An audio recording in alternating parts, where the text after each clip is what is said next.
Good morning, everyone, and welcome. Just for those watching online and not in the room, just to explain, there was a 10-minute delay in starting the meeting today so that members and those interested could receive an update report. This is the Strategic and Technical Planning Committee on Monday, the 8th of September 2025. I'm Councillor Duncan Surrey-House, Chair of this committee, and my Vice Chair is Dave Bolwell. The meeting is being live streamed and is available to view on the Council's website, and by attending this meeting, you consent to being filmed. The Planning Committee is not a public meeting, but a meeting to which the public are invited, and all attendees must comply with the ruling of the Chair. Members of the public must not interrupt the meeting or cause undue disturbance. To support this, please switch your mobile phones or select silent mode for the duration of the meeting. Only those who have registered to speak in accordance with the speaking protocol will be invited to address the committee for a maximum of 3 minutes. This is limited to the first 3 people objecting and the first 3 people supporting the application who have registered along with the town or parish council or ward members. No additional material is to be circulated to members of the committee. As an update, agenda item 5, planning application P full 2023-04753 and P/VOC 2023-04760 and P/VOC 2023-04761, Woodsford Quarry, Woodsford Dorchester DT2 8AZ, has now been deferred to a later date. Therefore, we have one application to determine today. The planning officer will be invited to present the report and recommendations. Next, I will invite members of the public who have registered to speak with Democratic Services Officer before the deadline to address the committee in the following order: public against, public support, applicant agent, town parish council, and ward members. Each has a maximum of 3 minutes, and you'll be given the heads up at 2 minutes 30 seconds.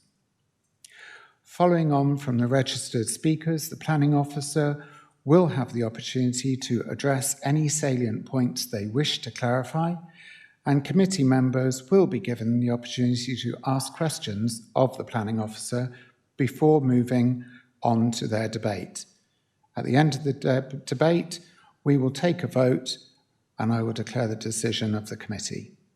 Can I remind members that when we go into councillor questions and debate, please state your name and ward for the benefit of the public watching and speaking directly into the microphone so that we can all hear you. If anyone is using Teams, please ensure you are on mute and your device volume is set to 0. Before we begin, just a few final points regarding general housekeeping. We're not expecting a fire alarm during today's meeting.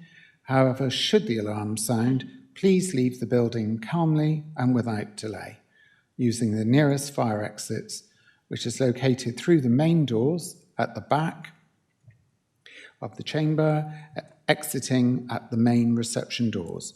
The meeting will be formally adjourned at that point and will only resume once it is confirmed safe to do so. Just for a reminder to anyone asking questions, questions are asked through the chair, not directly to an officer, because if I can't see your face, you're not talking into the microphone and no one else will be able to hear the pearls of wisdom that you're sharing.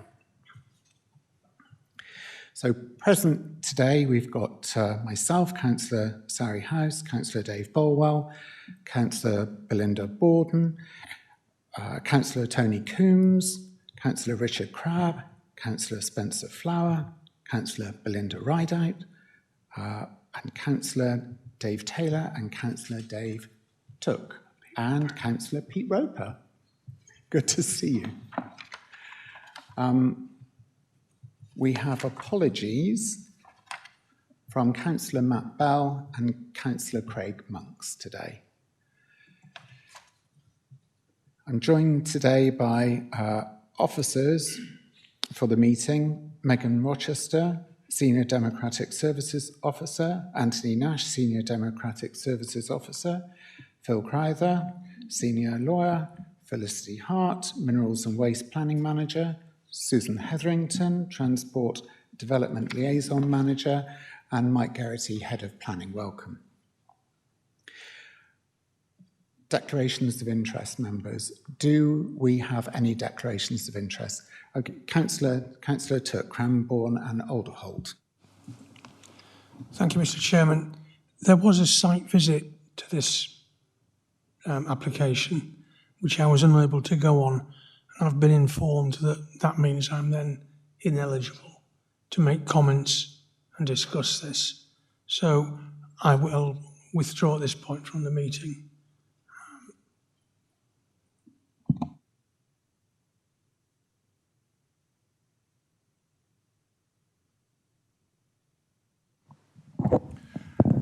Thank you, Chair. Just to clarify the site visit protocol, given Councillor Took's statement then, there's no absolute requirement for members to have attended the site visit on this, but members who didn't attend do need to be sure that they know the site well enough and have got all the information that other members would have had from going on the site visit. So that might be because the site's visible from public vantage points, or it's in your ward and you know it really well, or you've carried out your own site visit. So I just didn't want Councillor Took or other members to feel that there was an absolute requirement. It's a question of members effectively making their own mind up about whether they know the site well enough and have all the information.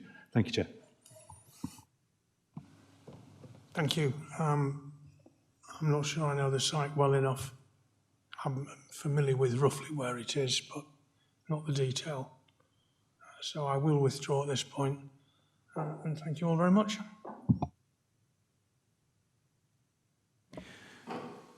Are there any further declarations of interest from any members present? No, that's no interests. If we can confirm the minutes that have been circulated for our previous meeting, 30th of June, are we content? I'll sign those at the end of the meeting. And with regards to our members of the public and agents, you have the opportunity to make your representation now ahead of the report, or you can save it until we have heard the report from the officer.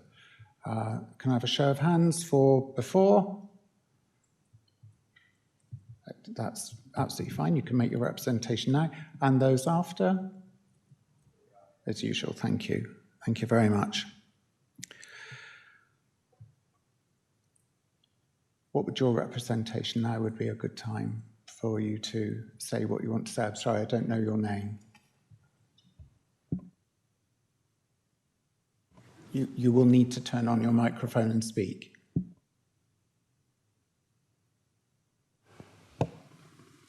Hello, ladies and gentlemen. My name is Nigel Hill. Water flow complexity.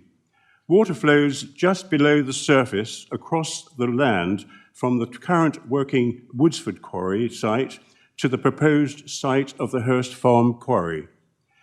The water which flows across the land produces silt which has to be removed in silt lagoons. The water makes the land very sensitive to quarrying. The existing Woodsford Quarry had to go through a second and protracted public examination to obtain a second silt lagoon, because the Woodsford, it's underestimated the amount of silt produced. If Hurst Farm Quarry is started first, whilst the Woodsford Quarry is operated close by, it is highly likely that one or both quarry operators will have to submit further silt lagoon planning applications. During the consultation process, I was repeatedly amazed at the apparent indifference of Raymond Brown to the water and silt problems, despite many technical papers produced by BCL Hydro Water Management, a specialised hydrographic firm. Raymond Brown has no previous experience in dredging lagoons, a type of extraction most operators steer clear of. The solution to the water flow problem is to operate the Station Road quarry first, followed by the Hurst Farm quarry. This would not affect the overall time of the combined Station Road and Hurst Farm operation or the quantity of minerals produced. Crucially, the existing Woodsford quarry would be finished by the time the Hurst Farm quarry started, and hence the water flow problem would be much reduced. Raymond Brown has repeatedly refused to tell me how they have calculated the amount of pool sand their quarries will yield. As a result, I am very sceptical of their figures. Pool sand was discovered by the previous consultant during the evolution of the Mineral Sites Plan.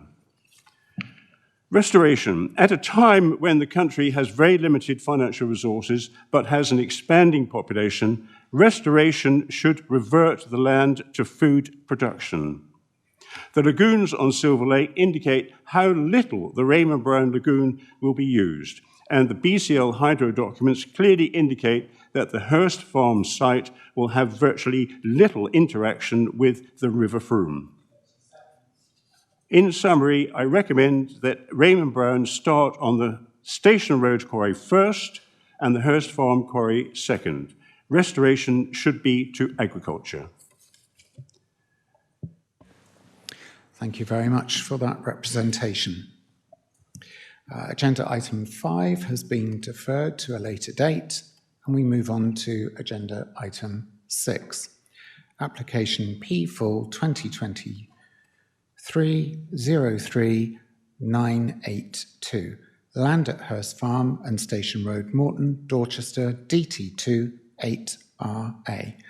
This is to be presented by the Minerals Officer, Felicity Hart. And Felicity, when you're ready, please commence.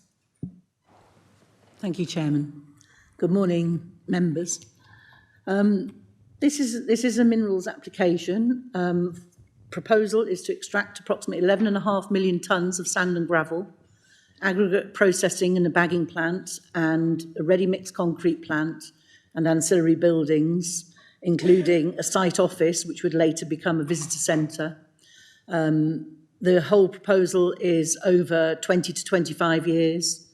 At the end of the mineral extraction, the land is proposed to mainly be restored to water bodies with some agriculture, and there would be some public access once the visitor centre is opened on the Hurst Farm site.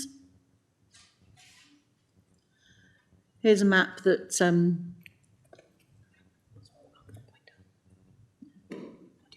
pointer.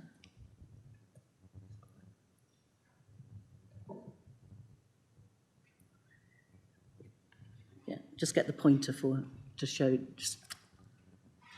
I think this is the one we were on. So this map shows, you can see down here, to get your bearings, is Morton Station and the railway line. And going north up the B3390, there is the Station Road site here. And then over to the north again is the Hurst Farm site. And you can see that the two applications, it is one planning application site. It is connected by the red line diagonally across there, which is the proposed conveyor route. And to the north of this map, you can also see clearly where the River Frome is as well. Morton Village being over here. So there's the wider picture of where the sites are, and to get your bearings and see the size of them. And you can see the various villages around. This plan shows the Hurst Farm site over here, the conveyor route, the Station Road site, but also to get your context, it shows the existing quarry at Woodsford Farm. The western part has mainly been extracted. The eastern part has yet to be extracted, and the hashed area to the north there that you can see is the green hashed area is the subject of another separate planning application, which has not been determined yet. This is a plan that shows the plant site layout, which would be in the southwestern corner of the Hurst Farm site. And within this, you can see where there would be the stockpiles, the machinery, the plant for washing, and the bagging plant and the concrete plant. This is the Hurst Farm site, looking at the overall picture. This is the corner where the plant site would be, and to the north of it would be part of the silt management pond system. And the main extraction is this central area, which contains the gravels and the sands. So it's split into two categories. There is the highest point of mineral that is there is the gravels, and the gravels that are extracted would combine into gravel and sharp sand once it's been processed. And then that is about 3 to 4 meters deep, and beneath that becomes the pool formation sands. And the pool formation sands in some areas, probably potentially in this sort of area here, go down potentially to about 25 meters in depth. And they would comprise sharp sand and soft sand. So I'll explain a bit more about the extraction further on. This is the Station Road site. And again, we've got a similar situation where in this main area here in particular, and down here, is where the extraction would go to the deep levels to get these pool formation sand out. This is a rough indication of estimates. So the river terrace gravels, as I say, would comprise the gravels and sharp sand, about 50% each.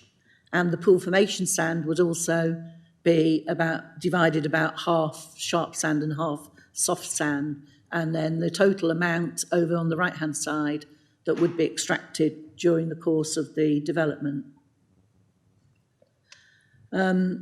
So the gravel that is above the pool formation sand that I talked about would be extracted by excavator, and because the water table is high, it would become what's known as wet working.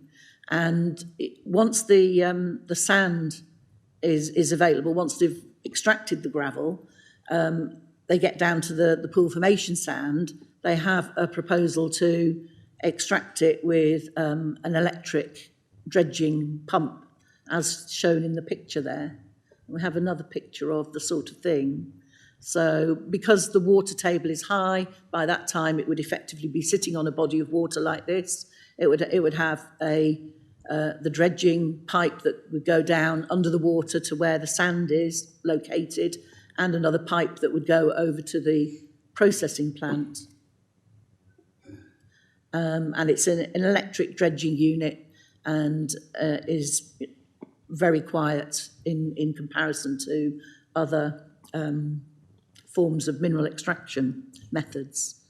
So looking at this sketch example, you can see this indicates where the water level is along here and over here. So here is the dredging unit sitting on the water, and then it has a pipe that goes down to the sand, which is sucked up and then sent off to the processing plant. This is the conveyor crossing. This would be constructed as a metal structure, as a bridge, 5.2 metres high, I think, over the carriageway, and only a small part of it would be seen where the road crosses over between Station Road and the B3390. When the mineral is extracted from the Station Road site, it would be pumped over this conveyor straight into the plant site on the other side at Hurst Farm. The Hurst Farm plant site is proposed to deal with all of the extraction, whether it's from Hurst Farm or Station Road, both of them together. So there would be no processing at all on the Station Road site. This is a drawing of what the conveyor crossing bridge would look like. And there's woodland on either side of it, so it's only the section in the middle where it would be visible. And there's a photo montage of what it might look like going across the road. Over at Hurst Farm, there's a current entrance off the B3390 that would be upgraded to a wider entrance with suitable curbs and visibility for HGVs. This would be the main entrance that the HGV, all the HGVs in connection with the site would use.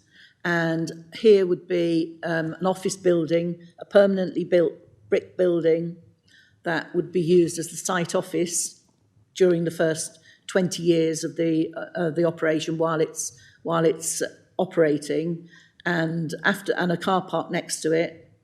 And the bund around it with planting is described there. You can see on this plan that the topsoil that would be stripped would be made into bunds around the area while the operation takes place. This office building is the one that would be changed into a visitor centre once the extraction is completed. That would be the visitor centre, and that was proposed thereafter in perpetuity. There's a drawing of what the visitor centre site office is proposed to look like. Over at Station Road, they would form an entrance off the B3390.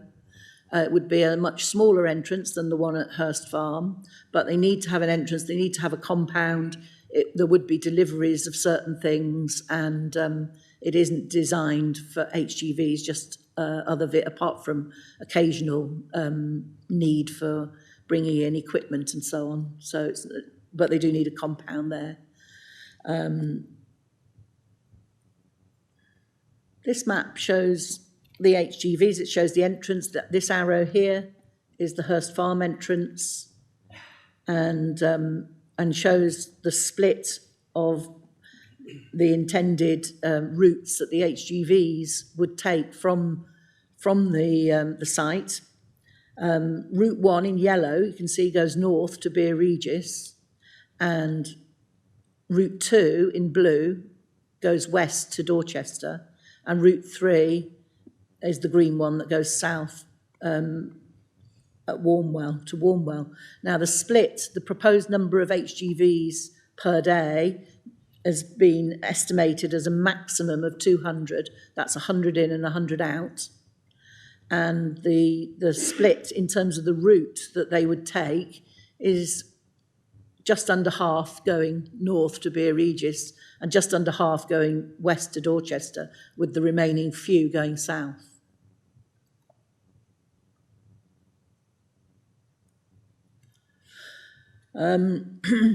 This is a map that shows the Station Road site, and there's Morton Station there.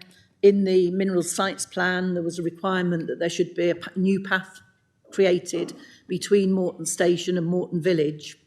And this map shows in green the main route that would go from Morton Village to the station, so that it would be allowed safe passage for pedestrians. It's also been made into a bridleway now. So it's a permissive bridleway that's proposed, so it would accommodate cyclists, horse riders and pedestrians coming along to this point here where the little yellow piece is, shows the crossing over the B3390, and the blue line shows a proposed new pavement that would be created along that section of the B3390 up to the Morton Station.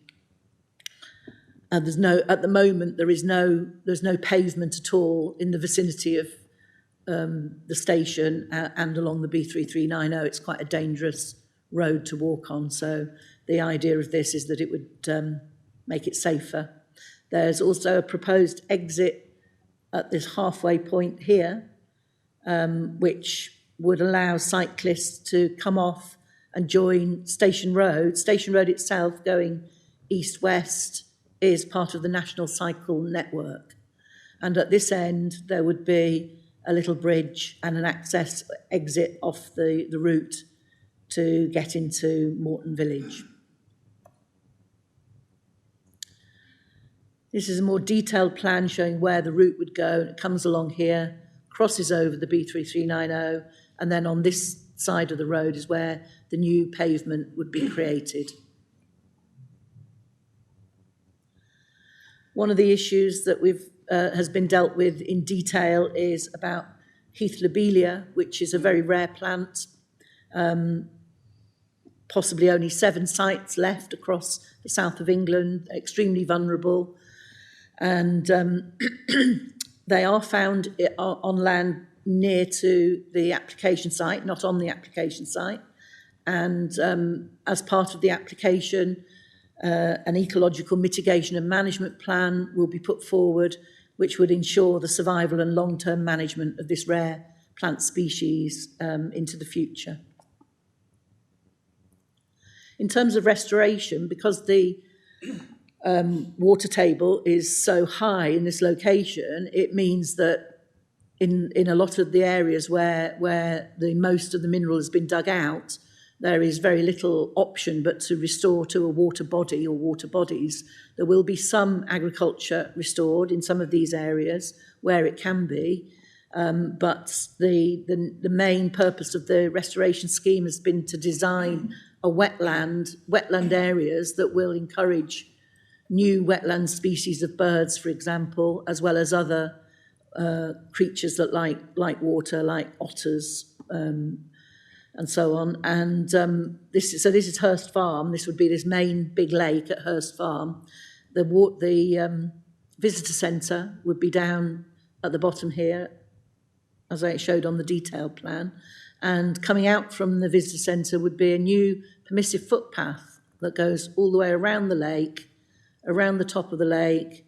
Some of it has to be made as a boardwalk because it goes over the marshy areas and back round. And that would be a footpath for people to enjoy and learn about the nature conservation that would be established as part of the restoration. Over at Station Road, similar sort of situation with two lakes, one very large, but and some agricultural restoration as well over this side. Unlike Hurst Farm, there isn't any public access proposed to this land, but the only public access would be along the bridleway, as I explained previously, that goes along the edge there. So, to sum up, this application is recommended for approval, grant planning permission, subject to conditions and completion of a Section 106 agreement. Should say on the update sheet that you received this morning was the first section of it was in response to questions that had been raised, points that had been raised in a letter that had been sent in from Land and Mineral Management. The second point on the update sheet was regarding 3 conditions that the wording was altered very slightly so that they would be 26, 27 and 28 would say that no mineral extraction can take place until the various hydrological reports have been submitted to and approved by the Mineral Planning Authority. And the third part on the update sheet was a last-minute comment that we got in from Active Travel England, who support the new bridleway linkage to the station, to the village, to the National Cycle Network, and were pleased that that was taking place. I think that sort of sums it up. Thank you. That's lovely. Thank you very much.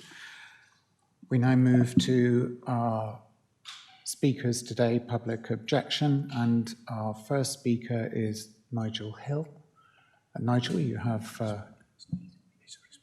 Oh, sorry, I didn't know your name. I didn't know that was Nigel. You chose to go first. Well done. So now I have Councillor David, is that correct? I've got it, David with an E on the end, so I didn't know if that had any significance. Is that you? So you're speaking in your own capacity, but I understand you are a councillor for Affpuddle Parish Council. So, David, you'll have 3 minutes, and you again will be given the heads up at 2 minutes 30. Okay? The time will start when you start. Thank you, Chairman. My name's David Newdegg, and I'm Chair of Affpuddle and Turners Puddle Parish Council, and I'd like to address the potential issues relating to sculpture by the lakes, which sits within our parish and adjoins the site. This site, as many councillors will be aware, is an important tourism site for Dorset and has won a number of national awards for tourism. On its website, first page, it describes itself as believing in the importance of spaces where adults can experience true peace and tranquility, a chance to slow down, reflect and reconnect with nature and themselves. Our concern is around the potential noise nuisance that will emanate from this proposal. Although I've read in detail the noise reports, it indicates that the noise will be significant, but not at the highest levels, obviously. However, our concern is that the noise report doesn't talk about the nature of the noise. I've been to the site where the noise monitor was at, and I can tell you what noises there are. Birds, rustling leaves, the noise of the water from the River Frome, and the tinkle of bells from the wind chimes. They're the noises you can hear at the moment. They will be substantially different from the noises that may emanate from this proposal, which will be completely incongruous to the site and could potentially cause an existential threat to this lovely welcome facility. What I am therefore asking is a public commitment from the applicant that they would work constructively with the owners of Sculpture by the Lakes to look at all ways possible to mitigate the risks to their future business. This may include looking at operational times, either during the day or the days of operation. It may include looking at what times of year might be suitable to do these things. It may look at all sorts of things, not just noise abatement. And this is what I'm asking them to do. I would like them to make a public commitment to do that liaison and for that to be recorded in the minutes. I would also ask that, if possible, that this could be recorded in the decision notice itself. Thank you very much. David, thank you very much for that. We now move on to Councillor Tony Meader, who's also speaking in his own capacity today. Same applies, it's 3 minutes. I'll give you 30 seconds heads up before the end, and your time starts when you start. I'm from Woodsford, next to Moreton. We've had a quarry for 15 years, so know what Moreton residents will experience. The report states there is no unacceptable impact of amenity as a result of noise, dust or traffic. This isn't true. 20 to 30 years of quarrying will significantly change the landscape with the loss of hundreds of acres of good farmland. The conveyor bridge will be an intrusive industrialisation in a rural setting at the gateway to Moreton's beautiful church and Lawrence of Arabia's grave. The trees are deciduous. They will not hide it. It should go underground. There will be noise. We know this from bitter experience. The report states the site is situated well away from residential properties. This isn't true. Some homes are only 100 metres away. At Woodsford, the nearest is 300 metres away. Wind-blown noise is particularly intrusive. Soil buns are useless. The loud rattling of screens, the flint crushing, squeaking conveyor bearings, reverse alarms designed to be noticed have been a continual noise nuisance for us. A condition really must be added to prevent whines, squeaks, hums and clanks, but conditions must be rigorously enforced. They're not at Woodsford. 200 trucks a day, that's one every 3 minutes, will enter or leave opposite a small lane used by locals. The report states the B3390 is a straight road with good visibility. However, the speed limit is 60 miles per hour. We know cars speed and overtake along it. This junction will be dangerous. National Cycle Route 2 through Woodsford and Moreton and the road through Pallington and Tinkleton are both single-track lanes. Road trucks will use them as a shortcut to the Dorchester bypass. For the sake of cyclists, walkers and horse riders, 7.5-tonne except for access signs must be put up to help stop them. Road trucks use it already on the way to the Hills Quarry. The application is far more than the mineral plan inspector endorsed, increasing Dorset's land bank from 7 to 20 years. This burden on Moreton is wholly unacceptable. It will impact residents' amenity, the environment, highways and farmland. There are 58 objections to this application, 138 if you add the 80 members of the Frome Residents Against Mineral Extraction group. Hardly anyone supports it. I don't think there's anyone supporting it in the application. We urge you to refuse it. Thank you.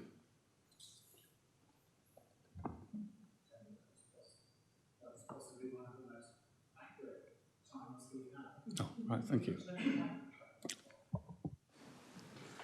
Thank you. Thank you very much for keeping so strictly to the time.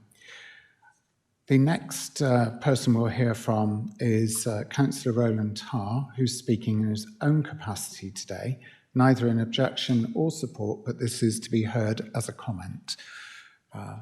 Councillor Tarr, you understand how this works. You've got 3 minutes and your time starts when you start. Right, I'm not going to use my 3 minutes, but I just want to emphasise that the noise has been a continuous problem at Woodsford. It's adjacent to a medieval castle. It's very close to Lawrence Arabia's grave. It's the place that millions of people come to from all over the world to visit. And I think the 2 things which concern me are the noise and the speed. 3 things: the noise, the number of trucks which will be going down the lanes, taking shortcuts, unless there is a tonnage limit which is enforced along them. So I think that should be a condition, something which the Dorset Council can sort out. And I am concerned about the way in which the crossing of the crossroads is being done in an entirely rural, beautiful rural area which is visited by millions of visitors to Dorset. Thank you, Councillor Tarr, for those comments. We now move to the agent and applicant who have a shared 3 minutes. Maybe some of those points will be addressed in this representation, but I'm not sure if Robert is to go first. Yeah, okay, lovely. So Robert Westall, agent. Thank you, Chair. Councillors, my name is Rob Westall, Estates and Planning Director for Raymond Brown. My main message to you today is one of urgency. The Hurst Farm Station Road sites are intended to replace Binniger Quarry, which will become exhausted in 3 weeks' time. 400,000 tonnes a year to support Dorset's construction industry and economy will be sorely missed if not replaced. There's an urgent and real need to replace Binniger, and the Hurst Farm site is the only one allocated in Dorset's plan with the capacity to do so. The application before you today has been over 10 years in the making. First put forward in 2013, allocated in 2019, planning application submitted in June 23. The proposal has rightly been subject to a great deal of scrutiny at many stages of its evolution. We strive to ensure the application meets and indeed exceeds the usual expectations for a development of this kind. I don't intend to repeat anything in the comprehensive officer's report, but I'd just like to highlight a few key benefits which this development would bring if granted permission today, including 190% biodiversity net gain, circular walks in a visitor centre, a new multi-user bridleway between Moreton Village and Moreton Station, employment for around 30 people, plus countless more in the supply chain, amongst others. Councillors, I can't stress enough the importance and urgency of this site coming to fruition. Minerals underpin growth. The Hurst Farm proposal is simply essential for Dorset's economic development over the next 2 decades, but it does need to begin now with your decision today. Thank you. I'll hand over to Richard Kimblin. Thank you very much, Chair. Thank you, Rob, and good morning, councillors. I invite you to follow 3 things: the development plan, the framework, and the advice. So far as the development plan is concerned, this is an allocated site. Don't take up the site. Other sites come forward where you don't want them to be. Follow your plan. That's the first point. Both the plan and the framework tell us this: minerals development has effects. You've heard from local people who are concerned what effects might be. That's perfectly understood, and it's understood by officers who very, very carefully drafted conditions to ensure that the proposal results in an acceptable development. So the conditions make sure that the proposal is in accordance with both the plan and the framework. Which brings me to the third aspect: follow the advice.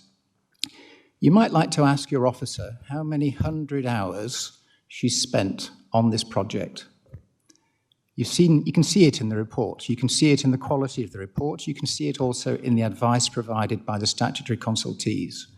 So, what I invite you to do is follow your plan, follow the advice from the government to provide minerals for your area, and follow your officer's advice. Thank you. Thank you, Richard Kimblin, KC. We now move to Parish Town Council representatives, and we have Gillian Carpenter from Morton Parish Council. Gillian, you have 3 minutes. Again, I'll give you 30 seconds heads up. Your time starts when you start. Morton Parish Council formally object to the planning application. We believe this proposal significantly undermines local and national planning policies and proposes an unacceptable threat to our community's well-being and irreplaceable natural assets. Firstly, the proposed HGV movements and quality and quantity of material extractions are fundamentally inconsistent. The plan mentions 200 HGV movements or 100 round trips to transport 600,000 tonnes of material annually. Yet even with a generous 20-tonne payload per lorry, this volume requires at least 240 lorry movements per day, and more with the additional 60,000 tonnes per annum of concrete to leave this site would estimate another 18 loads per day. The transport assessment is flawed, and our community should not have to live with the increased unmitigated traffic it understates. This traffic volume has significant safety implications for our road network, particularly on the B3390. The current speed of traffic is persistent danger to residents, and adding a large number of HGVs will only worsen the safety risk for all road users, including pedestrians, cyclists and equestrians. The link between Crossways and Morton Station hasn't been considered for pedestrians or from Morton Village to Morton Station with the increase of daily HGVs. The historic Grade 2 listed Hurst Bridge is simply not suited to bearing this increased load and associated vibrations for decades. There is no signage for priority traffic on Hurst Bridge, causing many incidents each year, leading it to be repaired by DCC. The proposed route also heavily impacts the junction at Waddock Cross, which has a documented history of serious accidents. These heavy lorries will exacerbate the existing safety problems, putting commuters, holidaymakers and school children at risk. The current traffic management plan is insufficient to mitigate this serious danger. Thirdly, the application involves the removal of veteran trees, an irreplaceable habitat. The NPPF guidance is clear. Development that results in the loss of veteran trees should be refused unless they are wholly exceptional reasons. The applicant has not demonstrated the exceptional public benefit required to outweigh this irreversible loss. The values of these veteran trees for their biodiversity, ecology and cultural heritage cannot be overstated, and the removal for commercial gain is simply unjustified. It is disputed that maximising mineral extraction doesn't amount to a wholly exceptional reason in this situation. Finally, the cumulative impact of noise and dust will have a devastating and sustained effect on our residents for decades. With the processing plant, the overhead conveyor and the high volume of HGV movements, residents will face relentless noise from machinery and HGVs. The environmental statement fails to adequately address the noise nuisance and the health risks posed by the quarry dust, particularly for residents with respiratory conditions and the silica sand dangers in horses. Therefore, Morton Parish Council urges the committee to reject this application. The flawed transport assessment, unjustified loss of irreplaceable veteran trees, unacceptable impacts on our road networks.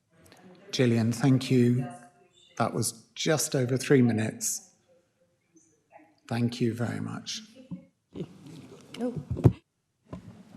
So we now move on to our next speaker, as the local ward member for Dorset Council, Councillor Laura Beddoe. Laura, you know how this works. 3 minutes, and I'll give you 30 seconds heads up. Thank you, Chairman. Those familiar with me speaking will note that I very rarely have a polished, timed speech. I just want to draw out a few concerns, recognising the urgency, recognising the need, and really stressing that Morton has a history of quarrying. It's not a case of NIMBYism. A couple of points.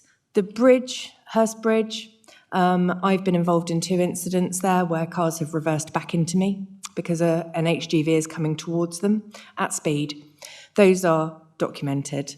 I've also been on site at Waddock Cross twice in the last 10 weeks to serious incidents where 5 or 6 emergency vehicles were called. 100 movements of HGVs a day will exacerbate this to an unacceptable degree. And before you say anything, it's not my driving, I just drive that road a lot, which is a huge concern. The other concern that I think is unmitigated, and I appreciate that the committee may not be able to consider this, but I've got to say it anyway, in the local plan, the numbers of housing proposed are so extensive, indeed they go right up to Tinkleton, up to Woodsford. Essentially, coupled with that, would turn Woodsford, Morton and Crossways into a quarrying town. So, in conclusion, Chair, I probably won't take my full 3 minutes, recognise the need, recognise it's in the plan, recognise we have to have regard for MPPF, our minerals and waste plan, etc., etc. But there are some very, very human considerations that I don't believe that the highways, the traffic mitigation is sufficient to overcome. Thank you. That was 1 minute, 40 seconds, Laura. So thank you very much. Points well made. So now we look to the officer if there's anything that you would like to respond to from those representations. Thank you, Chair. I'll start with Hurst Bridge. We done a lot of research into issues that could occur in relation to that. The Highways Bridges team apparently do a survey of the structure every 2 years, and we're satisfied that that is, it's a strong structure. It's not about to crumble to pieces as a listed building anyway. It is narrow, and I appreciate that it has been put forward that there should be traffic should be controlled, maybe with lights across it, but hand over to Highways on that point. With regard to the local plan and the housing being proposed in the area, fully accept that that is also an issue that's been considered at length, and unfortunately the area has got the minerals, and as the MPPF states, minerals can only be dug where they are found, and it's essential that a sufficient supply of minerals is made available to provide the infrastructure and buildings that the country needs. And they can only be worked where they're found, and it just happens to be that they are there, and they are in that out there an allocation in the minerals plan. So yes, it is difficult, and obviously with building more houses into the future, there is going to be a greater demand for exactly what is being extracted on this site. The sands and the gravels are needed in all that building construction. So it's a difficult one, but all of that has been considered during the course of the consideration of this application. In terms of going on to other points that were raised, the veteran tree issue has also been looked at great length, and we looked at whether or not there might be some amendment that could be made, but that would have reduced the quantity of mineral, in particular pool formation sand, that could be extracted, would have been a very significant reduction if that veteran tree, the main veteran tree, I think V174, was to be kept. So as the compromise, taking into account policy and discussing it, it's agreed that it can be, we will attempt a translocation of it to be planted into an area of new tree planting that's proposed. Again, the MPPF policy on providing the minerals, in my view, does constitute the wholly exceptional reasons.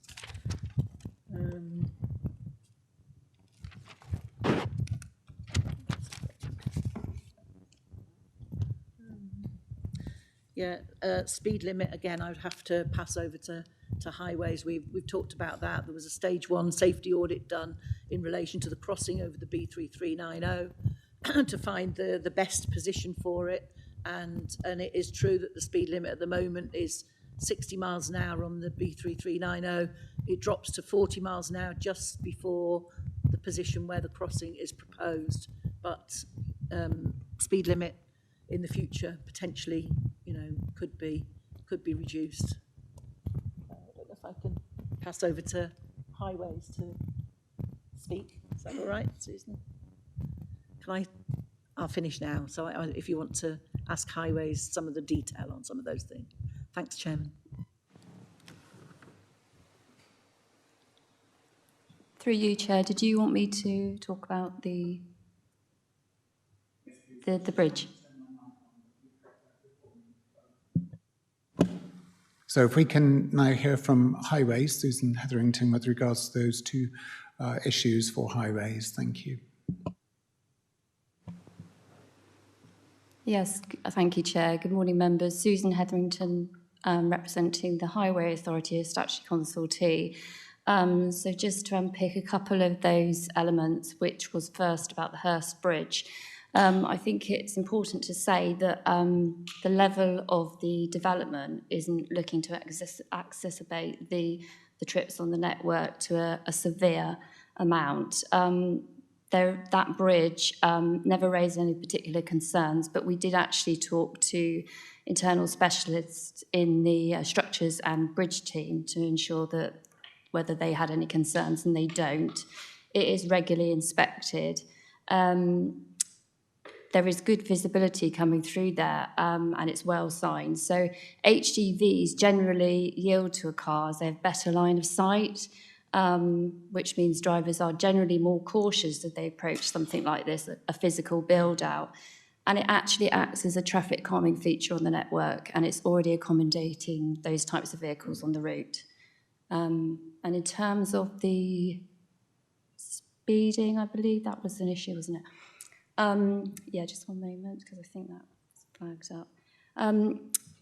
The request for a change of speed limit is outside of planning. It's a separate statutory process. The level of development hasn't flagged up any need for that to be looked at. So if that's something that the parish council would like to pursue, there are other mechanisms that they can use to do that. Thank you, Chair. Thank you very much. I believe Mike Garrity, Head of Planning, would like to speak. Yep. Thank you, Chairman. It was simply to pick up on a point that was raised, I think, by Mr. Newdegg about seeking a commitment from the applicant. I just wanted to draw to members' attention that there is a commitment to actually set up a liaison group, which would run beyond once the site is operational. And this is something that is relatively common practice with large mineral sites. So that is a forum effectively for the developer and local communities to discuss and raise issues that are arising through the operation of the quarry. So that would be signed up within the legal agreement as proposed in the report. So there's reference to that in the report in paragraph 15.156. So it was just for members' awareness. Thank you. That's lovely. Thank you very much. Those are all the points you'd like to address? Yep. Okay, so members, it's now your opportunity to ask any technical questions of the officer that you'd like to seek clarity on. So first of all, we have Councillor David Taylor, Dorchester, Charminster St Mary. Yeah, thank you, Chair. Councillor David Taylor, Charminster St Mary Ward, and also Dorset Town Council.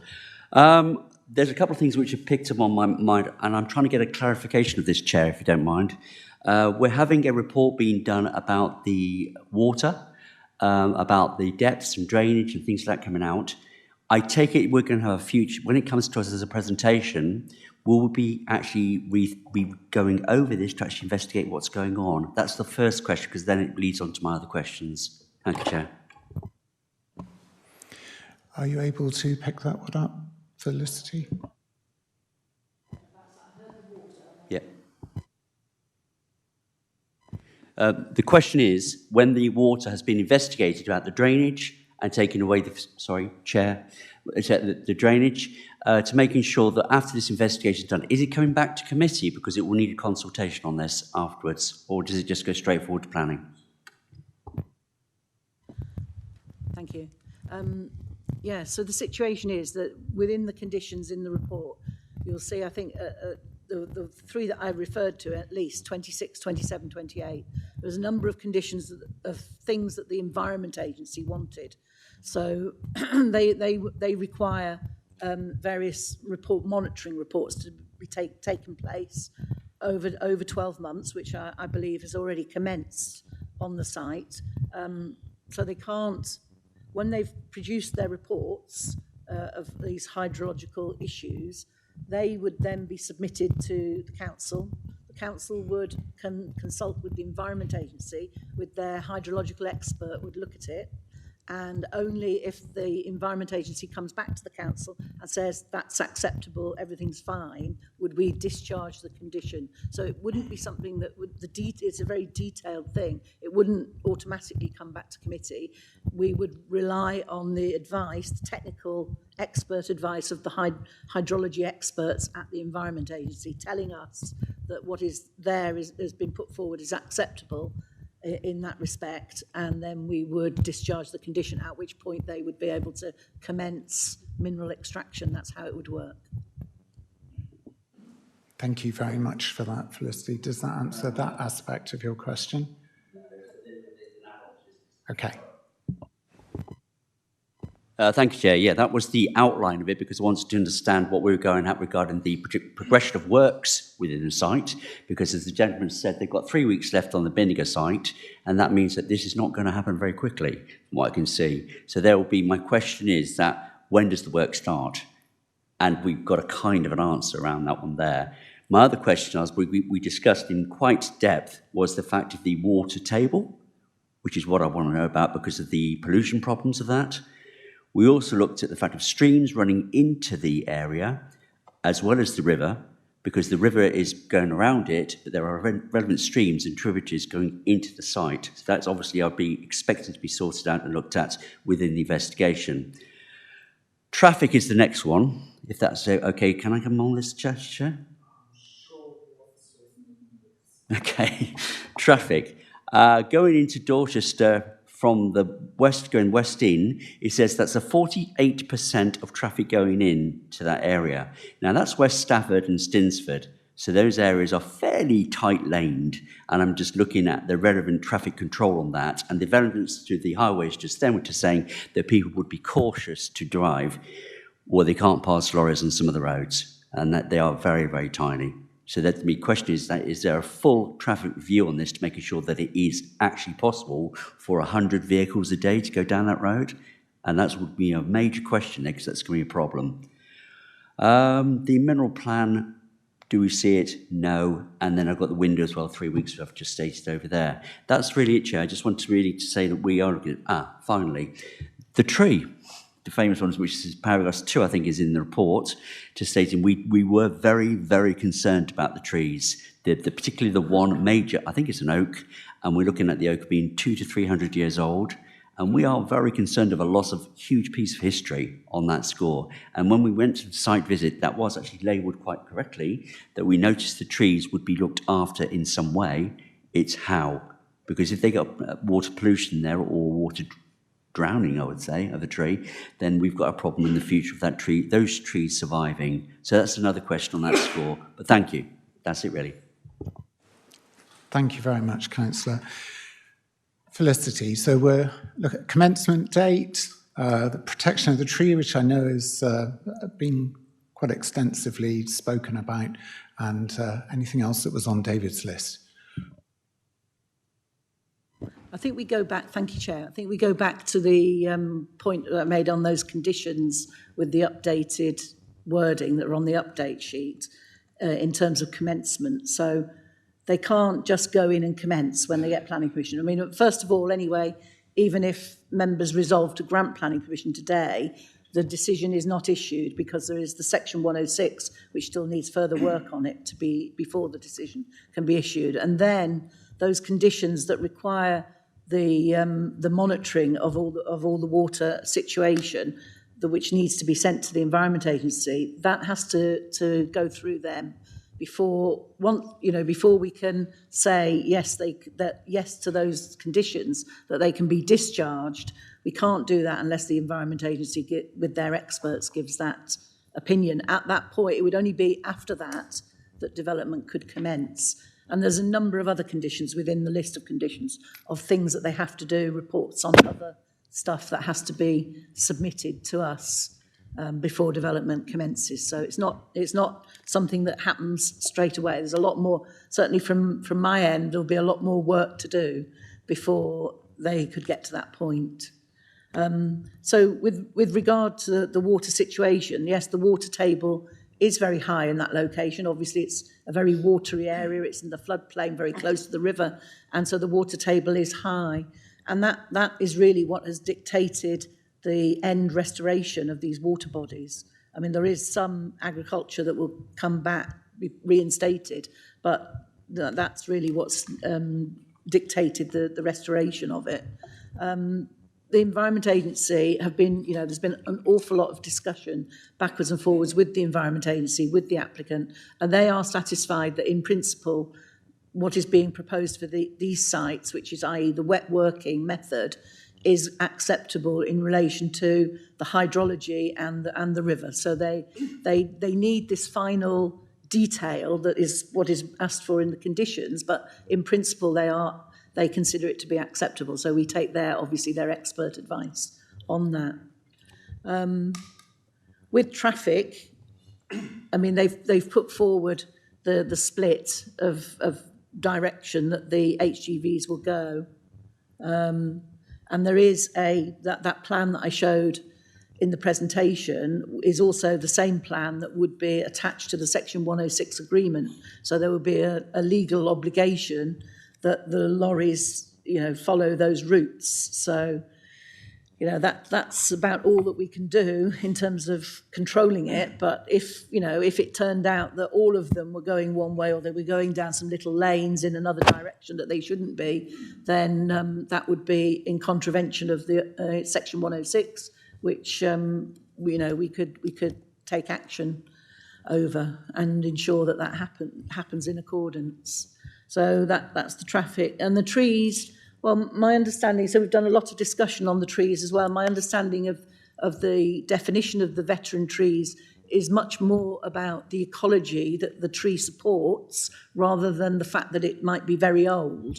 So the ecology that it supports, so in fact they have veteran trees which are like dead specimens, but they still support certain types of ecology and are still of value ecologically. So even if the tree that has to be translocated, even if it does die, it is still considered by the ecologists that there would be value to it as a dead tree because certain bats and so on and other insects like to live in dead wood. So again, we can't do any more than we've done. It's been looked at in detail, and in the end, it comes back to the planning balance about is this mineral extraction needed, and do we need to? We need to do the best that we can to get around these issues. Thank you, Chair. Thank you very much, Councillor. Are you content with those answers? Thank you, Chair. Yep. Thank you very much. You know, it's MPPF, you know, we already discussed this, Chair. The fact is we're in the boundaries of the guides we've been dictated to, and we are on course to actually look at it thoroughly to make sure there is no eco damage and future with traffic. But yes, thank you very much for your answers. Very nice. Thank you. Thank you. I wonder if I could just, whilst we've spoken about hydrology, if I could just ask the officer if she recognises in the first site visit that we had, concern amongst people attending them was for the water supply from the aquifer, artesian wells maybe, for the crest beds. But I understand from the second site visit that there is actually a seam of clay that runs across the site at that point, and actually that won't be detrimentally affected by these works. Do you recognise that?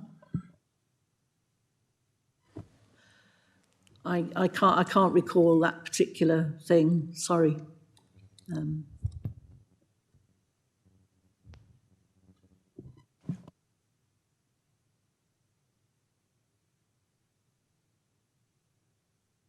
Just move the microphone over to here.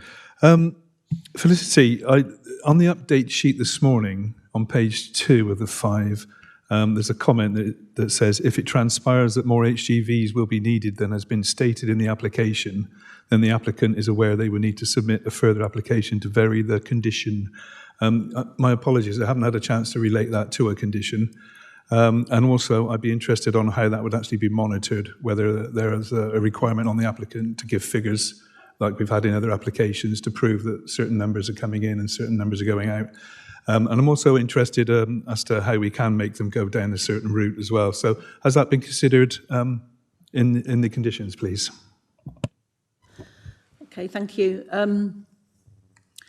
Yeah, the situation is that they would be monitoring and keeping record of every lorry that goes in and out of the site, and at any point our monitoring officer can ask to see those. If we had cause to think that there was some issue or there was a higher level than there ought to be, we can at any point ask to see the records to make sure to see what has been going in and out. And we do regular monitoring of all mineral sites anyway. But we also, respond to complaints that might come in by a member of the public, for example, who feels that there's more lorries than there should be. We would investigate at that point. So it is controlled by condition, and we would be monitoring, potentially doing monitoring visits several times a year. Sorry, what was the next bit? That actually answers my question, Felicity. So that's put my mind at rest. I was concerned that this was going a lot on, without being monitored, but that's perfect. Thank you. If I could just add the point that you raised where you read on the update sheet, that applies to any case. So if a development proceeds, a mineral development proceeds, and they realise that they need more lorries, for example, then they would have to apply for planning permission, as it would be called a Section 73 planning application, to change that condition to ask for a higher number of lorries. And then that would have to be considered in the normal way and come before the committee. And that was really what that was referring to. Thank you. Most reassuring.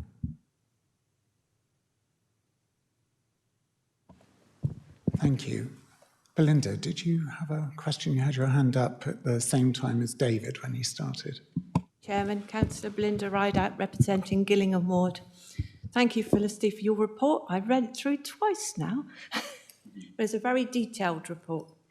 But when I read through, I think one of the main concerns for me is the cumulative effect of workings in the area on a very sensitive on the sensitive water bodies. You've got the lake, sculptures by the lake, and also Hurst Heath.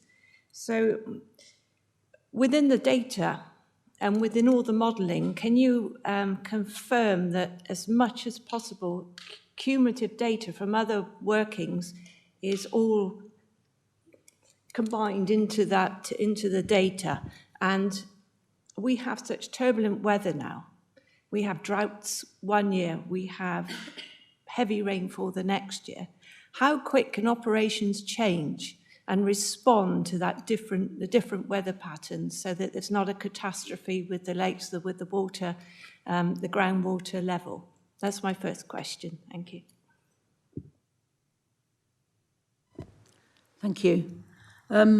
I think that from discussions that I've had with the applicant, they are very much on board and aware of those issues that you mentioned with climate change and how that impacts on drought or excess water. And the proposal has been set up to account for that and to manage it. So that we've had a lot of discussions with the Environment Agency, and they are satisfied that everything should work in that way and won't pose a problem in the future. And as I say, these three conditions that the Environment Agency require further modelling, more detailed hydrological details to be sent to them through those conditions, and it won't commence until they are completely satisfied. And we've looked at also the cumulative and the fact that there are other quarries in the area, and the advice that I've been given is that this application needs to be dealt with on its own merits. There are lots of quarries in the area, as we've said, but this does need to be looked at on its own merits and determined accordingly. Thank you, Chair. Can I ask my second question?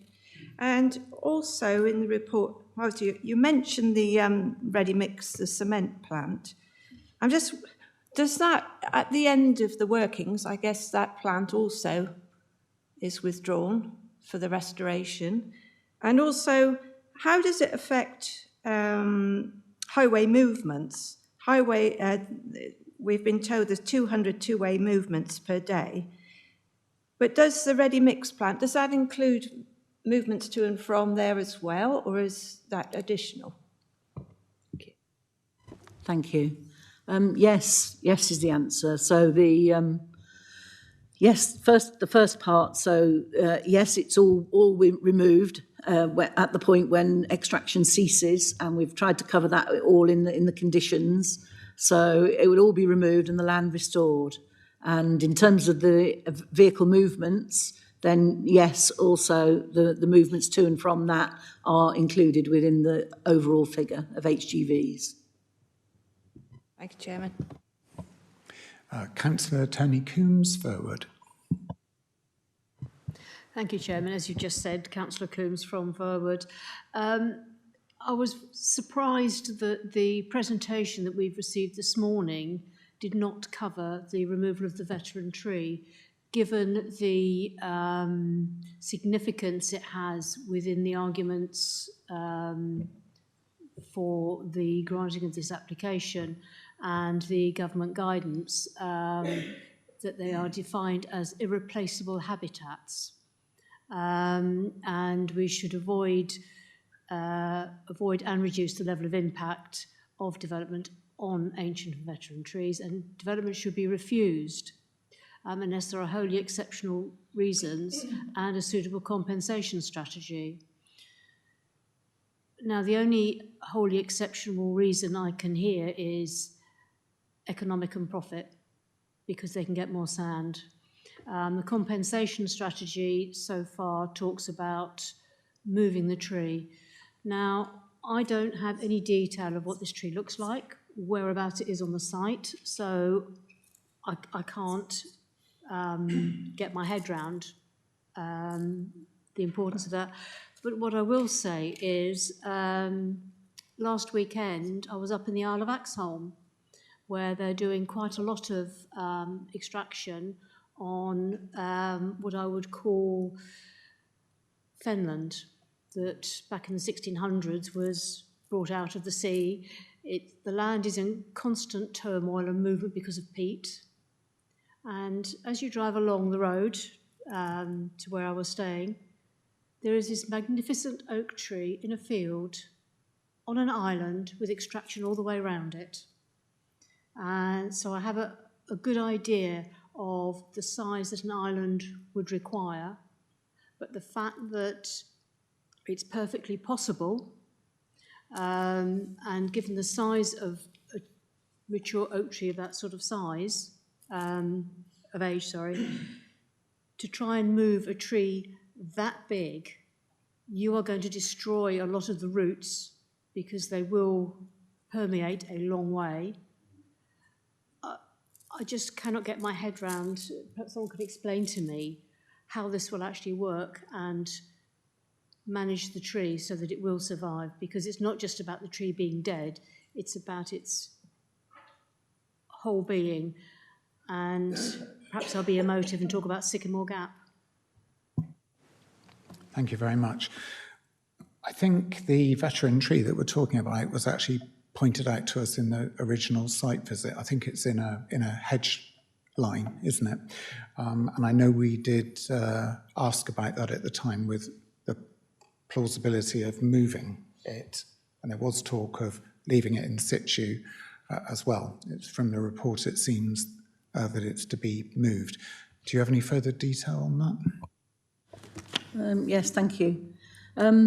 Well, the tree that the chairman was just referring to is V174, I think it's called, and we looked into it in great detail about whether or not it could be kept, and what you describe about other quarries that you've seen, this particular quarry would be more difficult to keep it than an average open sort of cast quarry, and that's because of the water table, because you can't just dig around it and leave a tree on an island. The sand, the pool formation sand goes down around that area down to about 25 metres, and the nature of sand not being like solid earth is that you would have to leave a much bigger island to keep it on, and that would reduce the quantity of mineral that was extracted from the site in the end. And so going back to the MPPF and the requirement for the wholly exceptional reasons and the suitable compensation strategy, the conclusion was, taking into account all of that in relation to the loss of mineral, that does work out as a wholly exceptional reason. And the compensation strategy that's been put forward is to plant 1 hectare of new woodland to undertake rhododendron management in and around the Morton estate, which causes a lot of problems and is not good for other biodiversity, and to translocate the V174, and also to identify 50 future on-site veteran trees. So the compensation strategy that's been put forward is considered to be acceptable in this position, in this location, specifically in this quarry with the water table, and the fact that the extraction, when it takes place, will be causing a water body to be formed even in the relatively early stages due to the high water table. So it's due to the very the specifics of this case and this specific site that we've reached that conclusion. Thank you. Thank you very much. Councillor Coombs. If I could just come back quickly, Chairman. The site visit was many, many weeks ago, months even. Time flies when you're enjoying yourself. I would like to see the tree pointed out on a map, please, because I really can't remember where it was, to help me better understand. But I will also point out that the decision was on balance. That's lovely. Are we able to go back to a slide that would show that? I always think it's regrettable that at this point members don't have the report in front of them, or else we could go back to it.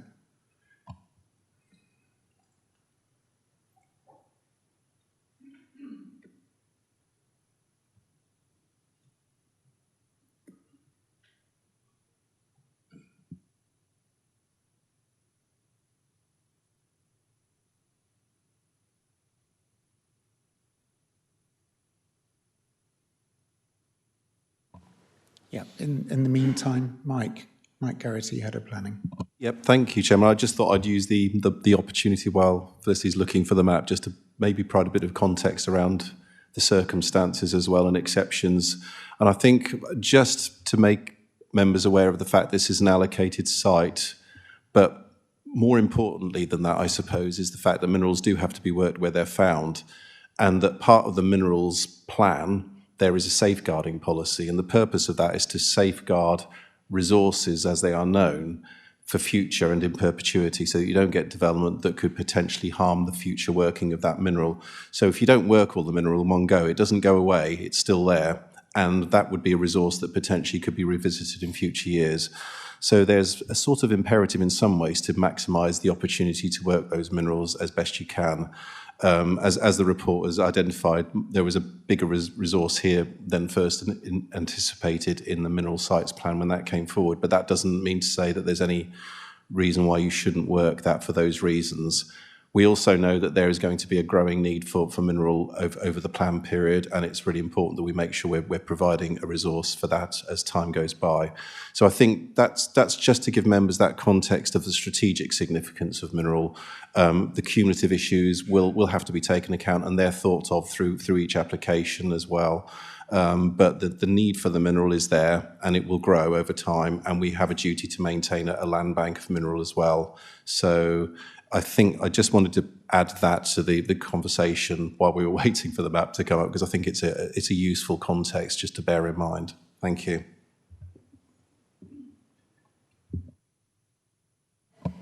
Thank you for that context. Mike, Felicity, are you good to go? This is the restoration plan for the Station Road site.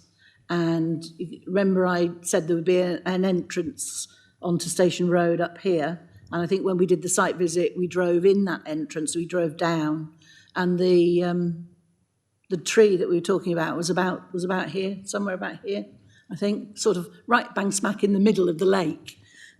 So you can see if you were to keep a substantial area of land, as it's been stated that the roots could go out quite a way, you would need lots of extra land beyond the roots to make sure that it was stable. And then you've got the problem of the fact that it's pool formation sand underneath, which could destabilise it if you go down to 25 metres. It was almost an impossibility, really, to dig this site and extract whilst keeping it. So, yeah, that I'm afraid is the answer.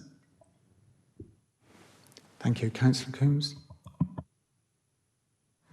Thank you for that. Given the size of the roots, I look forward to seeing how they're going to manage moving it or not. Maybe that's something the committee could learn from and have a site visit at that time. Councillor Crabb. Thank you, Chair. I've got a couple of questions. One is about the road, the B2390. Is it possible for two HGV vehicles to pass one another safely? Also, the same question on the bridge. And how will the priorities work? My understanding at the moment is that there will be no change. That'll only happen if it's seen that the need arises. So I think there are a lot of people who are concerned about the traffic aspects. I just like that covered. And I think that it perhaps ought to be a condition to improve that road, to be able to take those lorries relatively comfortably. Okay, right, the next question is about the Heath Lobelia, what is happening with that? Okay, thank you. Thank you very much. If the officer would like to respond to that. Thank you. Yes, the B3390 does have a dotted white line down the middle, from my recollection, or along that stretch anyway. And the bridge, obviously it narrows at that point. The bridge was built in 1830 something. So very narrow, and it's like at the moment held one-way traffic waiting for something coming the other way. Improvements to the road could be something that could be a requirement of the Section 106, but it's very difficult because obviously there's lots of other traffic that uses the road, and it's a really difficult thing to decide that, you know, X amount of damage might be caused by a particular business, or, you know, whether it's quarry traffic, because there's other quarries in the area, as we've talked about, and lots of other vehicles as well into the area. There's going to be house building, there'll be vehicles with that. It's almost an impossibility to state who causes what, damage to the road. Possibly the easiest thing is to, as we've talked about before, is to reduce the speed limit, which would be outside the planning process. With regard to the Heath lobelia situation, yes, it's a rare plant and it is still living not far away from the site, but not on the site. And the proposals that have been put in place with the Heath lobelia management plan, and also plans in relation to making sure that there's the sufficient water supply into that area so that it thrives. With all of the things that have been put forward, we're confident as much as we can be that the Heath lobelia hopefully will thrive in its location. Thank you. Are you content with those answers, Councillor Crabb? Thank you. So we now move to Councillor David Taylor, Charminster St Mary's.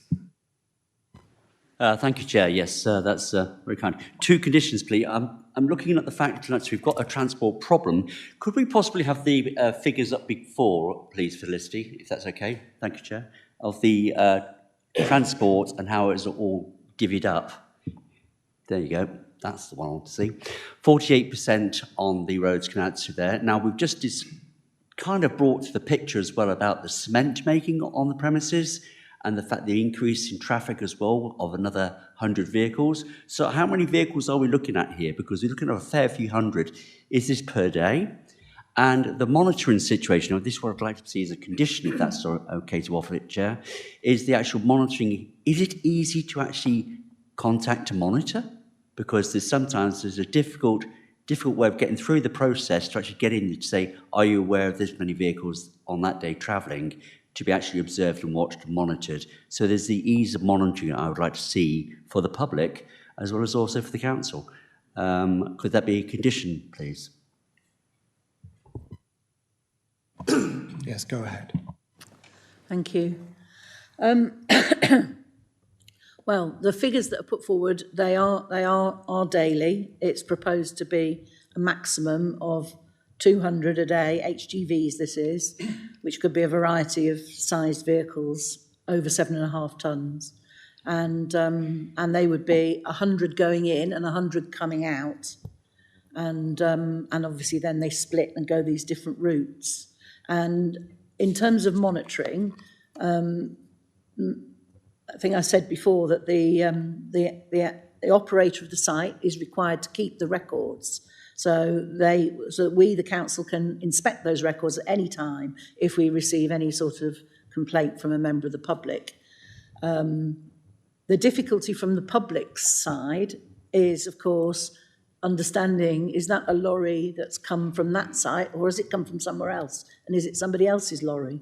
And that is always very difficult. So which is why we have to then revert back to the operator keeping those records.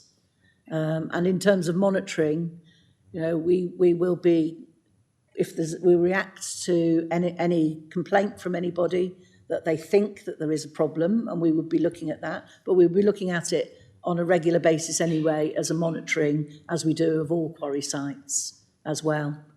And then it's in the section 106, and it is a legal obligation that they have to comply with. It's in the condition about the number, but it's also in the section 106 about the route, and the numbers are in that as well. So we've sort of tried to cover all bases.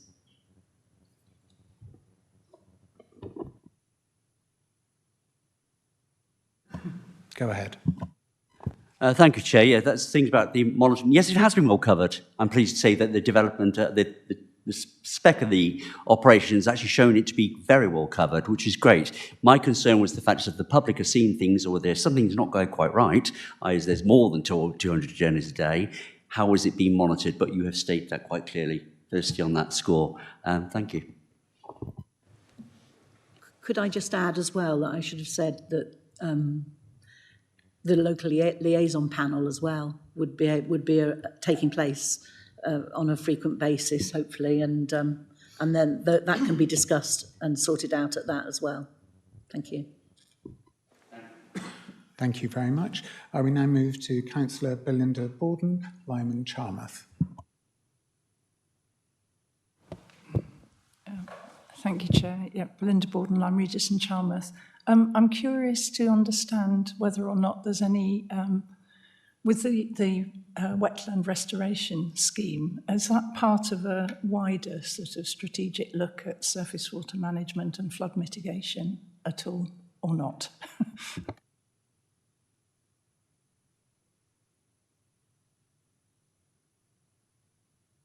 Thank you. If we look at the restoration scheme at Hurst Farm as an example, you can see that some of the water management that will be taking place during the site operation will then latterly be turned into the watery ecological restoration.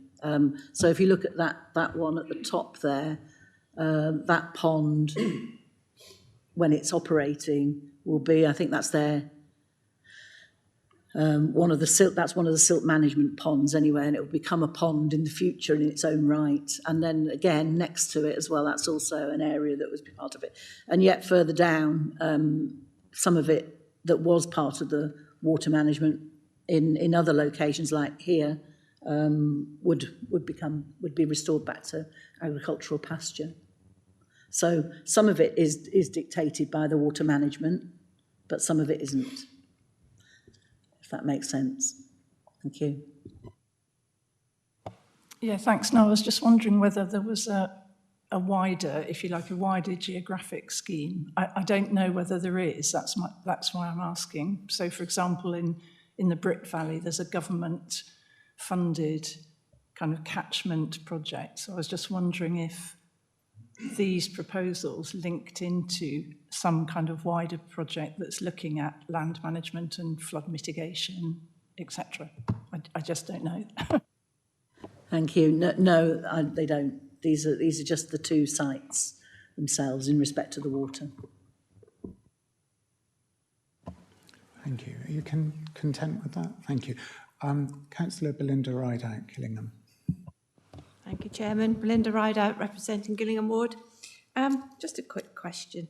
Reference the site office, which is going to become the visitor centre, which is really good. Brick-built building. I don't know if it will have solar panels or rainwater catchment, or could we put that in condition if not? And also, the car park, I noticed opening times proposed is 8 to 10 p.m. at night. Seems quite late at night, and will the site be gated so we don't get vehicles amassing down there late at night? So that was just my queries. Thank you. Thank you. Well, I've put the building that would become the visitor centre on the screen there. In terms of, I think we've got a condition about the details of the building, which I'm not sure whether it directly mentions drainage. We might want to add something in on that, actually. It's a good point. We've got about the details of it, and you can't actually see. So, yeah, I think we probably could add another condition about drainage for the building. Details to be provided. And with regard to the car park and the timing, I think we were thinking probably summer evenings. There might be ecology type walks, like a bat walk or something, you know, at dusk, and I think that's where the 10 p.m. came from. And yes, it is proposed it would be gated and shut outside of those hours. Thank you. You with that?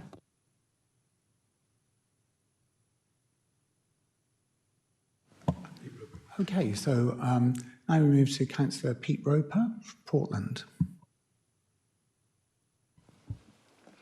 Thank you, Chair. Pete Roper from Portland. As you know, we have our own fair share of quarries on Portland. One of the issues that we do have is that a lot of those lorries, when they come off the quarry sites, they don't have any wheel wash sort of facilities. And I noticed that there is a condition in this application for wheel washing applications. I'm just wondering how that is going to be monitored and enforced to prevent the surrounding roads becoming covered in sort of quarry grit. Thank you. Yes, in my ward in Corfmullen, we have the landfill site, and actually one of the biggest complaints has been the state of the roads with traffic movements. So I'll look forward to your answer. Thank you. Yes, well, we've had details submitted of the type of wheel wash that is proposed by the applicant, and it is shown on the overall plan. It would be located at the Hurst Farm. They would beyond where the site office is. The road, there would be a haul road that would come along the south of the lake over to the processing plant. And in the first section of that would be the weighbridge, but also the wheel wash would be located there, so it's not too close to the highway. And modern wheel washes are, do work very well, and they obviously need to be maintained. And we would, again, that would be something that would be looked at regularly via our monitoring officer and the monitoring visits that would take place. And if there was any complaint about any material on the road, then our monitoring officer would be out to see what's going on and make sure that it is functioning properly, and it should function properly, and it should not pose a problem. Thank you. Are you content with that? Do you have a supplementary? Just a comment on that, Chair. I'm sort of satisfied with those arrangements, and just wondering when our own quarry companies can get a modern wheel wash facilities. Thank you. Thank you.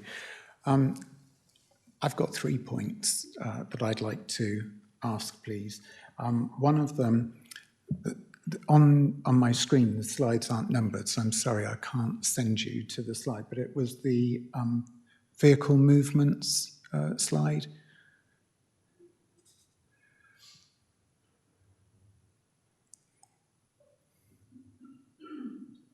That's the one. Now, obviously, that is actually quite small for me to see, and everything went south at 40. So, but I think I recognise where the yellow route is going.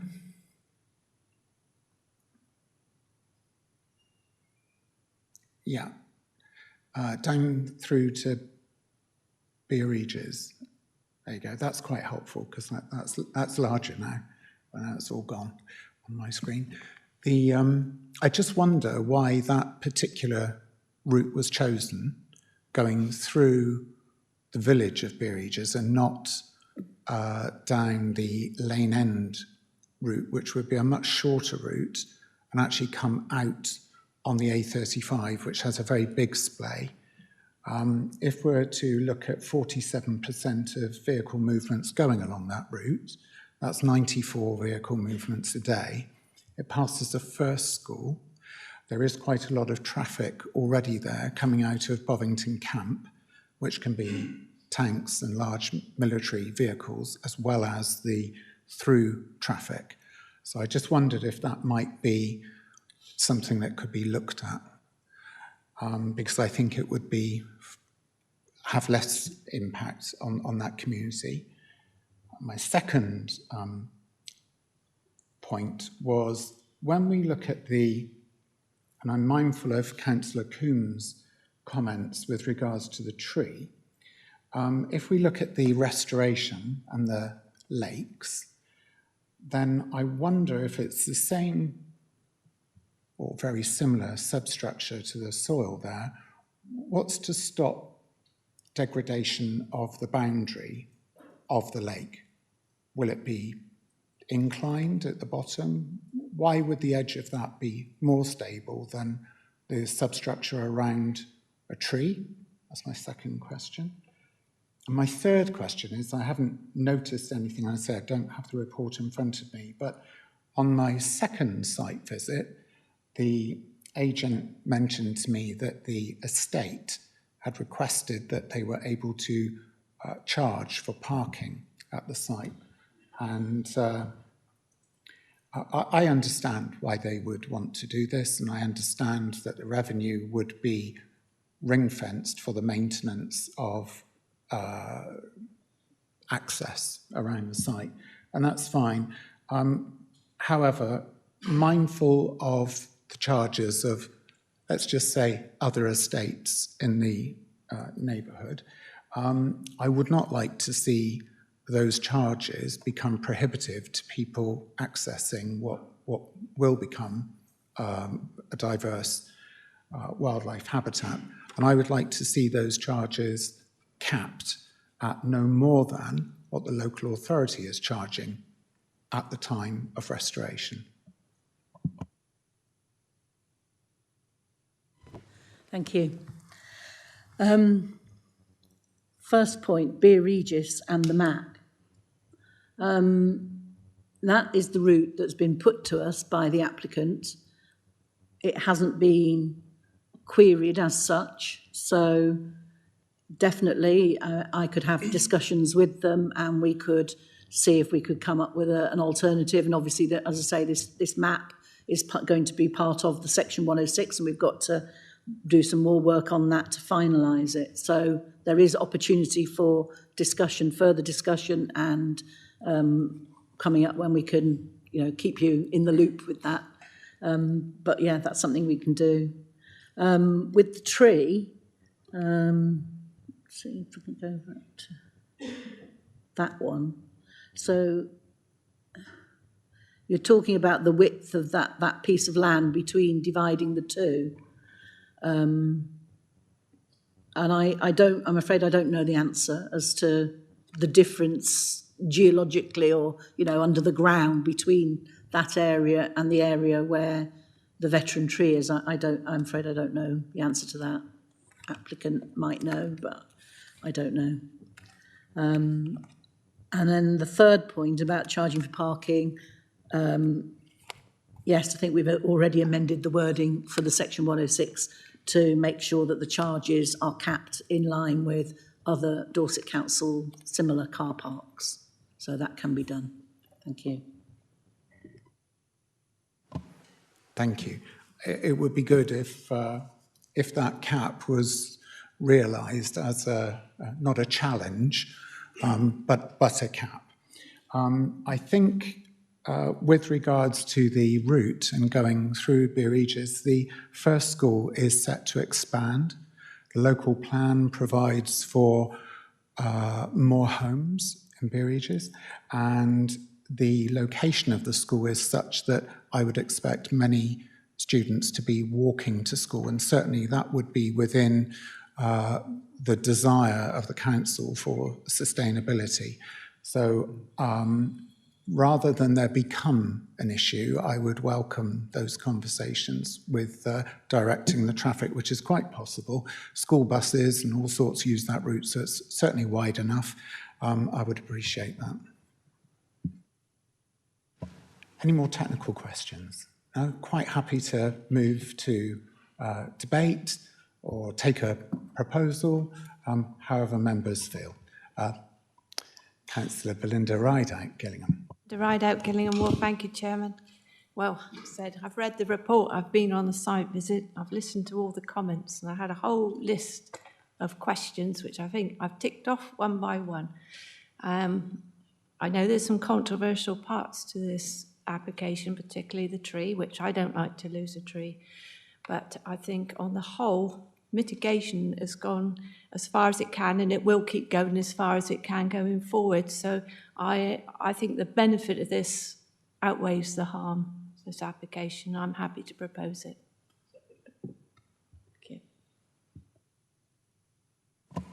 Thank you very much. So that's a proposal from Belinda Rideout to accept the officer recommendation with the amended conditions. And she's got another point just to make. It was about the capping of the, which I think is being sorted, the car parking charges, but also about the drainage and even better, solar panels and rainwater harvesting. I think I know which direction we're going in that, and if you're to think ahead 20 years' time, people would be asking, why on earth didn't we do that when it was possible? Yeah, okay, well, I could let you fight it out, or if you would afford me the time just to allow Mike Geraghty to speak now, and then I'll come straight to you. I understand. It was just a comment. I think you mentioned solar panels, rainwater harvesting. I think we've got to be cautious of not imposing conditions that wouldn't pass the tests as far as the conditions are concerned. They have to be necessary and reasonable to actually make the development acceptable. So whilst I fully appreciate the desire to make development as future-proofed as possible for climate change, there are other aspects of building regulations that will also control total energy performance of buildings. So I suspect that the applicant would be interested in looking at those issues and potentially working with us to achieve those. But to condition it, I think, might be a step too far. So I think we've just got to be wary of that if it's not necessary to actually make the development acceptable. Thank you. David Taylor. Just to second the proposal, Chair, and say go forward with it. And thank you very much for all the questions and answers. It's been brilliant. Thank you.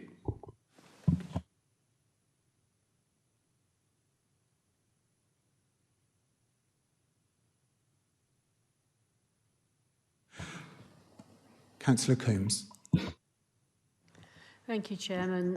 As previously trailered, you won't be surprised to hear that I will not be supporting the recommendation on the table.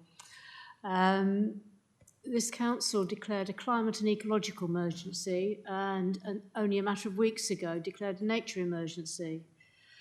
And I've looked at all the wording in the report from the government guidance. You should refuse planning permission if development will result in the loss or deterioration of ancient woodland, ancient trees and veteran trees, unless both of the following applies: wholly exceptional reasons and a suitable compensation strategy.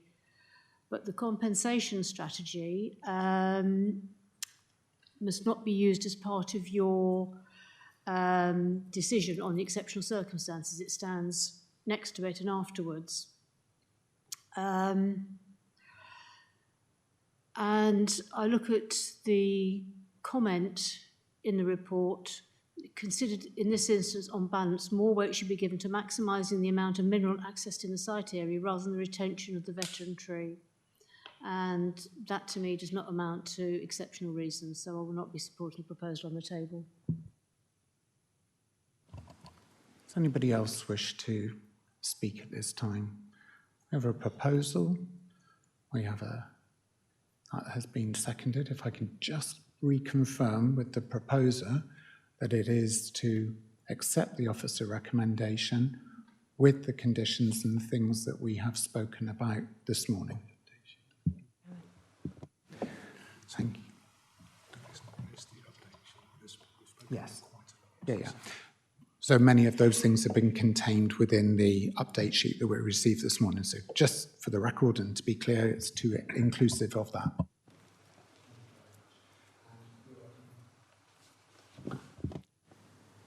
And as seconder, you're content with that proposal?